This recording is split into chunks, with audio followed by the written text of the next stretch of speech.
The day I was dismissed, my brother did not ask whether I was all right. He asked whether I could still cover his motorcycle payment. My mother had already emptied half my childhood closet before I reached their house. My father was carrying a plastic storage bin down the hallway, filled with my winter coats, old notebooks, and the framed university certificate that had hung above my desk for 13 years. Nobody knew that I owned half of a cybersecurity company in North Carolina. Nobody knew about the apartment I had bought near downtown Raleigh either. By the following morning, those two facts would matter more than anything my family had bothered to learn about me. My name is Claire Bennett. I am 35 years old, and for almost 14 years, I was less a daughter than a standing payment order. I paid $1,850 toward my parents' mortgage every month. When my father's warehouse cut his hours, I took over their medical insurance. When the furnace failed, I replaced it. When the roof leaked, I financed the repairs. 3 years ago, my younger brother Dylan decided he needed a new motorcycle to get to a job he quit 6 weeks later.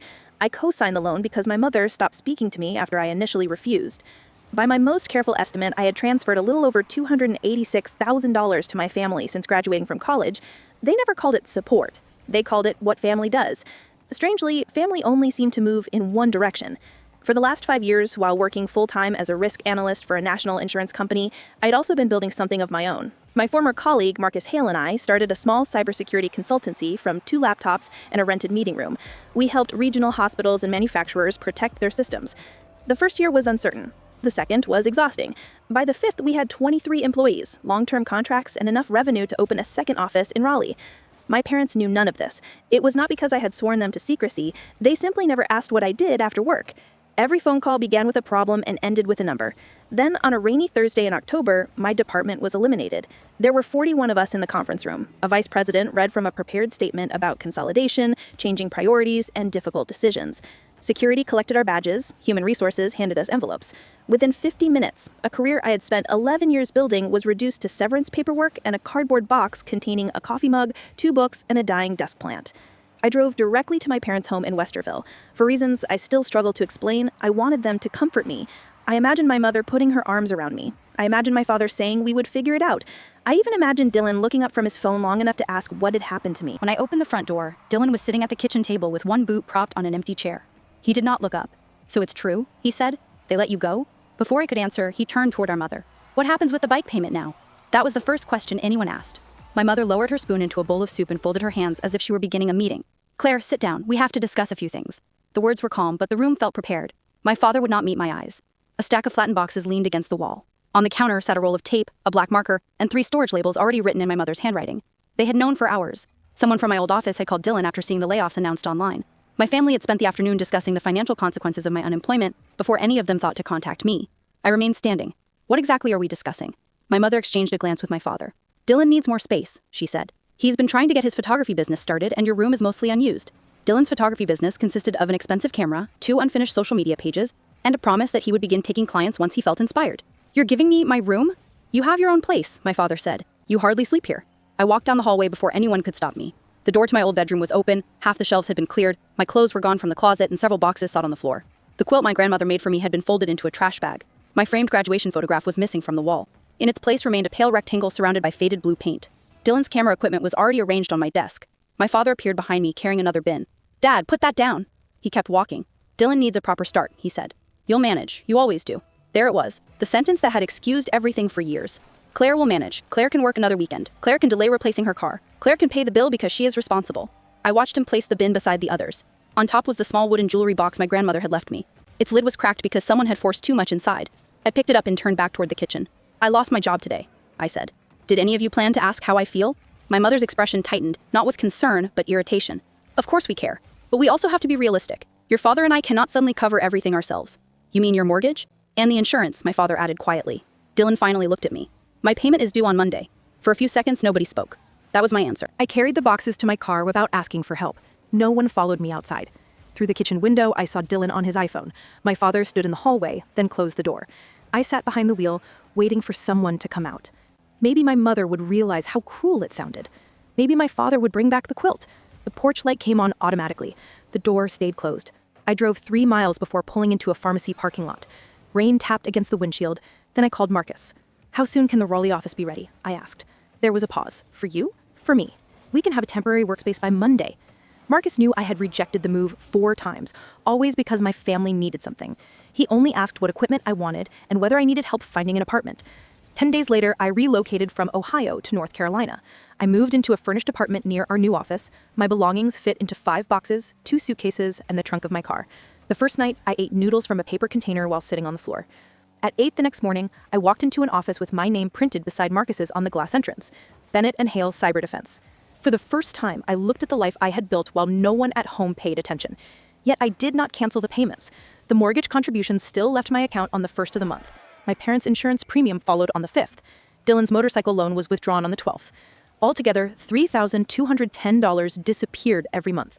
I told myself I needed time. 14 years of obedience had become muscle memory. Part of me still expected an apology that would make everything temporary. No apology came. My mother sent 2 messages during my first week. One asked where the furnace warranty was. The other reminded me that the property tax installment was due. My father texted once. Hope work situation improves. He did not ask where I was. On the 17th day, Dylan called. My payment bounced, he said without hello. I know. What do you mean? I removed the automatic payment. You can't do that. Your name is on the loan. My name was on the payment. The loan is yours. So what am I supposed to do? I looked through my office window at the Raleigh skyline. Pay for your motorcycle. His voice sharpened. This is because of the room, isn't it? Mom said you were being dramatic. No, this is because you knew I had lost my job and your first concern was your bike. That's not fair. It is the most accurate thing anyone in this family has said in years. He accused me of abandoning him and reminded me that family was supposed to help family. I let him finish, then I asked, do you know where I live now? Silence. Somewhere in North Carolina? I ended the call. That evening, I opened my laptop and wrote one email addressed to all 3 of them. The email contained no anger. I wrote it the way I prepared incident reports for clients. Dates, amounts, and a clear final action. Effective November 1st, I will no longer provide the following payments. Mortgage assistance, $1,850 per month. Medical insurance premium, $740 per month. Motorcycle payment, $620 per month. This gives you 30 days to arrange replacements. I will not reconsider this decision. I read it twice, signed my name, and pressed send. Within 4 minutes, my mother called. I let it ring. Then my father called. Dylan sent 9 messages, beginning with, "Are you serious?" and ending with, "You're ruining my life." By midnight, there were 27 missed calls. Not one asked whether I had found work, whether I was safe, or why I had moved to Raleigh. The next morning, my mother left a voicemail. "Claire, this is not how adults solve disagreements. Your father has health problems, and Dylan could lose his transportation. Call me before you do permanent damage." I listened while making coffee. She spoke as though the damage had begun with my email, not with 14 years of treating my bank account like a family utility. I did not call. November arrived as scheduled. The mortgage transfer failed first. 2 days later, my father's insurer contacted him about the missing premium. Dylan's lender added a late fee. My family reacted as if 3 disasters had struck at once. My mother emailed spreadsheets of their expenses. My father sent photographs of medical bills. Dylan posted online about selfish people who forget where they came from. An aunt I had not heard from in 6 years called to say my mother was crying every night. "Did she tell you why I stopped paying?" I asked. "She said you became successful and decided you were too good for them." That was when I understood they had created a new version of the story. In their version, I had not lost my job, been ignored, and pushed out of my room. I had secretly become wealthy, moved away, and punished my struggling family without warning. Facts were inconvenient, so they removed them. I sent my aunt the email and a list of every payment I had made during the previous year. She was silent. "I didn't know," she said. "Neither did anyone. Nobody asked." A week later, Marcus and I announced the opening of our Raleigh branch. A business magazine published a profile, including a photograph of us beneath the new sign. The article mentioned that I was a co-founder. My family discovered it through a former neighbor. At 6:12 that evening, my mother sent one message. "You own the company?" I stared at the screen, then placed the phone face down. For 5 years, she had known my salary, payment dates, and credit card limit. She had never known what I was building. Marcus found me alone in the conference room after everyone left. "You all right?" he asked. It was the first time anyone had asked me that since the layoff. I laughed once, then started crying. 3 weeks later, we held the official opening for the Raleigh office. There were clients, business owners, hospital executives, and a local reporter. Marcus was giving a short speech when the front doors opened. My parents walked in. I had not invited them. My mother crossed the room as though she belonged there. My father followed, expecting me to surrender. "Claire," my mother called, "we need to speak." The room quieted. "This is a private event," I said. "We are your parents. Nothing about your life should be private from us." I almost laughed at the irony. "You never asked about my life." Dad moved closer. "You hid a company from your family while we struggled. I paid your bills for 14 years. That does not give you the right to abandon us." People turned away, but everyone could hear. Mother noticed the audience. Her anger became grief with remarkable speed. "We gave you everything," she said. "A home, an education, a family. Now you embarrass us in front of strangers. You removed my belongings from that home on the day I lost my job. Because Dylan needed the room, and I needed parents." The words landed harder than I expected. My father looked at the floor, my mother did not. She demanded that I restore the mortgage payments and cover the insurance until they could recover from my decision. I told her the decision was final. "You owe us," my father said. I looked around at the office, at employees whose salaries depended partly on my decisions, and at clients who trusted me to recognize manipulation before it became a security breach. "No," I said, "I have already paid enough." Marcus approached without raising his voice. "This conversation needs to continue somewhere private." He guided us into a conference room. Our operations manager, Priya Shah, closed the glass door behind us. Before leaving, she leaned toward me. "Security is recording the common areas. I've asked the reporter not to use any of this." That protection nearly broke me. Inside, my mother changed tactics. She spoke softly about my father's health, losing the house, and Dylan's inability to find stable work. She warned that one missed mortgage payment could become foreclosure. Every problem was real. None of them was mine to solve forever. "I gave you 30 days, I said. "You used them to blame me instead of changing anything." My father insisted they could not refinance without my income history. My income history? He stopped speaking. My mother admitted they had submitted documents to a lender the previous year while seeking a home equity loan. They had listed my monthly transfers as guaranteed household income without asking me, without telling me. The application was denied, she said, as though failure erased the betrayal. Marcus remained silent, but his expression changed. "Did you sign anything in Claire's name?" he asked. My father said no. My mother said, "Not exactly." "What does that mean?" I asked. My mother stared at the glass wall for some answer. "The broker filled out most of the forms," she said. "We only provided the information." "What information?" "Your employment details, your monthly deposits, a copy of an old tax document." "And the signature?" Neither answered. Marcus leaned forward. "Claire asked whether either of you signed her name." My mother's voice dropped. "The broker said it was only permission to verify income. That is not an answer." Finally, my father said, "Your mother signed it."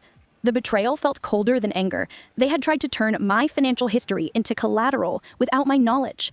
I asked Priya to bring in the folder from my office. Inside was a record prepared by a forensic accountant. 14 years of mortgage contributions, insurance premiums, repairs, Dylan's loan payments, and smaller transfers everyone had forgotten. The final total was $286,430. I placed the summary on the table. My father stared at the number. My mother did not touch it.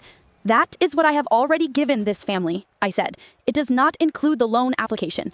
"We were desperate. You were comfortable. There is a difference." Dylan had changed jobs 7 times in 4 years. My parents refused to sell a house they could not afford because moving would be embarrassing. Every crisis I solved allowed them to avoid the next choice. I had not rescued them. I had delayed reality.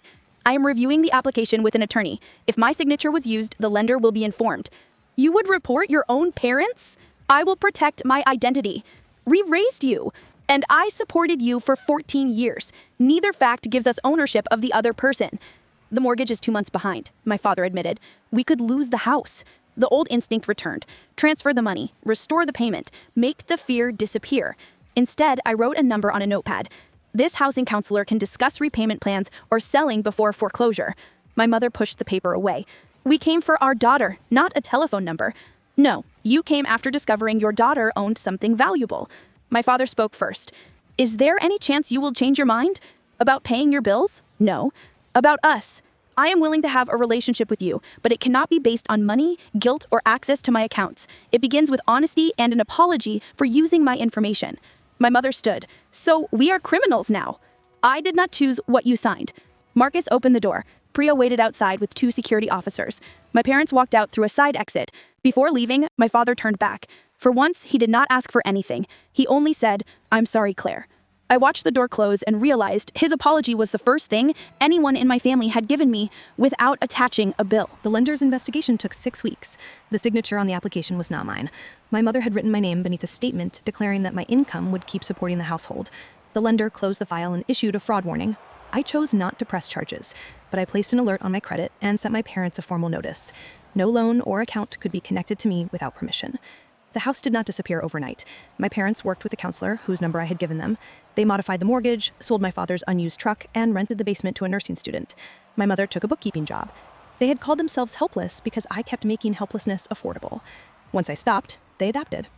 Dylan's motorcycle was repossessed 4 months later. He blamed me publicly, then accepted a delivery job with a van. By spring, he had bought an old sedan with cash. My relationship with my family did not heal in a dramatic scene. My mother and I spoke twice in 3 months. She never apologized for signing my name, but she never asked for money again. My father called more often. At first, he spoke about weather and repairs.